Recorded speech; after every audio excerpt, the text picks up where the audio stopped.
Hey, what's up guys? So we're here at SEMA with Jon of noPhoto, and we're going to be taking a look at the noPhoto itself. Now, what I want to cover in this video is I've had some videos up for a couple years now on YouTube about the noPhoto itself, and I get a ton of questions about it, and a lot of them are really common. And so I want to actually talk directly with you about some of the most frequently asked questions about the laws, how well it works, things like that, so that everybody who's been wondering about the noPhoto, instead of asking me, well, the answers come directly from you. Perfect. So if you like, I've actually put together a list on my phone of like the ones that I hear most often.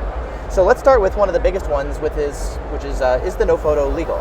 Absolutely. Yeah. So as you know, we've gone through 2 generations of noPhoto so far, and which we'll talk about in a little bit. We're about to launch our 3rd, which is mostly the same, just new tooling with the partnership with Vox. Now, as part of that partnership, before you do a deal with any kind of large company, you've got to have attorneys go through state by state and review all the laws.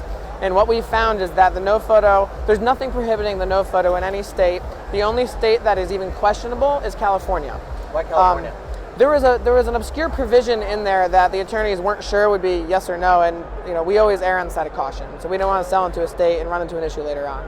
But generally, the noPhoto is legal. It does not block or obscure the license plate. And to date, in the history of our company, going back to I think 2012 when we started selling, we've never had a single customer actually get in trouble for having one. So I think that should put a lot of assurances. That's good to hear. So in terms of effectiveness, obviously the way that it works is when the camera flashes, it flashes a light to overexpose the image, so your plate can't be read. Exactly. What about infrared flashes that can't be seen to the human eye? So we have 4 photodiodes in the front of the noPhoto, and those photodiodes are sensitive in a slice of spectrum. And one of the cool things about xenon light, which is visible light, is that it includes a high component of infrared light as well, and UV and other spectrums, but we really want to focus on the infrared. So these are actually infrared sensitive photodiodes, because by focusing on the invisible flash, it ensures that we can also see visible light. It's actually not the other way around. I didn't know that. So it's designed for infrared, which turns out also works on visible light. Precisely. So a lot of cameras do use invisible flashes, which is why we get questions from some people saying, hey, the cameras in my area don't flash. Is it going to work? To our knowledge, every camera in the United States that's automated enforcement, not handheld, uses a flash of some sort, even if it's infrared, and the noPhoto has no problem detecting those. Okay, I didn't know that. That's cool. So speaking of photos and all, what about video enforcement, where instead of a single photo, which would overexpose, if they have a whole video, what about that? So I'm going to be completely honest here in that right now it's not a concern, and in 3 to 4 years, it might be. It probably will be as technology continues to get clearer and clearer video at night without a flash, as storage for the videos drop. Right now in the United States, there's no automated ticketing that is actually certified for issuing video. And there's a variety of complicated factors behind that, dealing with chain of evidence and the special way that the sensors are designed. But it is true, and we get asked this a lot, that some cameras always record video of every single photo encounter. Yeah. Right now, what those are generally are lower resolution video that's used for incident reconstruction. So in other words, if there's an accident that happens and they're trying to determine fault in maybe a hit and run or something like that, they can go back and pull that video, but they're not authorized to issue a citation from it for traffic. And also in a lot of cases, you can't read the license plate, especially at night if there's not a constant source of illumination. Okay. In the future, it's probably going to be an issue. Yeah, I actually had a red light camera ticket that I got during testing, and I remember like the photo itself was high resolution, you could see the plate, but the video was super low res. Far away, you can't see the video. I don't know if everywhere they have low-res video, if that's applied. It varies. Generally, it's low-res. I mean, it's like anything else. In 10 years, it's going to be significantly better than what we have now. High resolution and all that kind of and that's stuff. where the cat and mouse game comes into play, like radar and laser. We'll come out with something to defeat that. Yeah, makes sense. So the next one is, this is one that I got recently a lot about tolls. Can you use these guys to defeat tolls and not have to pay tolls? We also get that all the time, and I tell people, no, this is not a toll running device. It is designed strictly for automated photo enforcement. And even if you're trying to read around my answer and say, well, he said no, maybe I can use it, it's actually not the case. Toll booths generally use 2 different types of lighting. One is constant illumination, so it's not a flash, it's a light that's focused on a known area.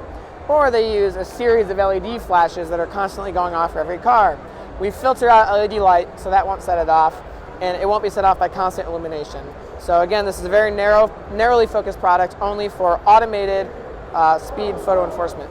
Yeah, even the tolls that we have automated tolls, and they use a different type of flash. I noticed they're kind of blue. Exactly. And with all the cars going through, I mean, it's going to be set off by other cars. There's no way this will be effective. It's not in a toll for booth. tolls. Yeah, that makes sense. So the next one was about kind of brightness during the day. Is it bright enough to overpower the sun to where the plate can't be read? It generally always should be, unless there's a problem with the unit. I'm sure you're familiar with how digital photography works, and generally pure white is all 255, 255, 255, 255. Yeah. And the noPhoto should always be bright enough to expose it to that level. And that we also get questions saying, well, can't they digitally lower exposure? Yeah, if your highlights are truly blown out to the 255 level, it's impossible to recover data. There's no data there to pull Exactly. back. Now, if something goes wrong, maybe the sensor is dirty, maybe the lens is dirty, maybe there's a water problem, maybe one of the capacitors is damaged, then the flash won't charge to full brightness. And if it's a defective unit like that, then sometimes they may be able to do it. But if it's functioning properly, it should always overexpose it to the point where there's no recoverable data. I didn't even think about the dirt, but you're right. If that's on there, that could reduce the brightness. It's like a laser jammer. Every now and then you want to clean it off and make sure, otherwise you're going to get punch throughs. Especially in the wintertime, if you've got snow or slush or whatever, that's a good point. Yep. Yeah. So I guess speaking of all weather, does it work in all weather? How Yep. does it work? One of the reasons it is effective in all weather is because it has the 4 photodiodes. That is also one of the reasons it's so effective at not falsing, as I'm sure your testing has shown. You can sign a flashlight right there. It does better than the other ones, yeah. Exactly. Having the redundancy there really allows us to cover a wide viewing angle and punch through the rain, punch through the snow. One thing I will say about the rain, which I know you wanted to talk to, is that we had a batch of units that had a pretty bad water incursion problem. Yeah, I had a couple where I actually had water. Yep. And that was incredibly frustrating for us as a smaller company. And the electronics were always great, and to be let down by the plastics like that was frustrating. Yeah. But we've now fixed that, and actually, the 3rd generation noPhoto, we've done a deal with Vox, and Vox is a multi-billion-dollar corporation that owns brands such as Klipsch, and I think they've been involved with a lot of brands that most average consumers would know. They have world-class manufacturing facilities, and we've now moved manufacture over to Vox.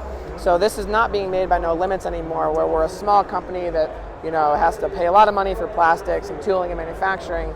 Going forward, new orders of the noPhoto will be made in a world-class manufacturing facility with an incredible amount of quality assurance along the way. Okay, so that should improve any of the issues like water actually getting into the unit or anything. That should be resolved, which is cool. So speaking of somebody else actually manufacturing it now, for people who want to buy one, where do they actually go to purchase a noPhoto? One of the nice things about doing the deal with Vox is they have an incredible distribution network pretty much all over the world. So they are exclusively our distributor in the United States, and most 12-volt performance shops or 12-volt stereo shops, any kind of local brick and mortar, they almost certainly have an account with Vox. So the best thing that you can do is go to your local brick and mortar store and say, hey, I'd like to order a noPhoto. Vox sells it, and they can usually get you one within a day or two. You can also purchase it online directly from Vox's website.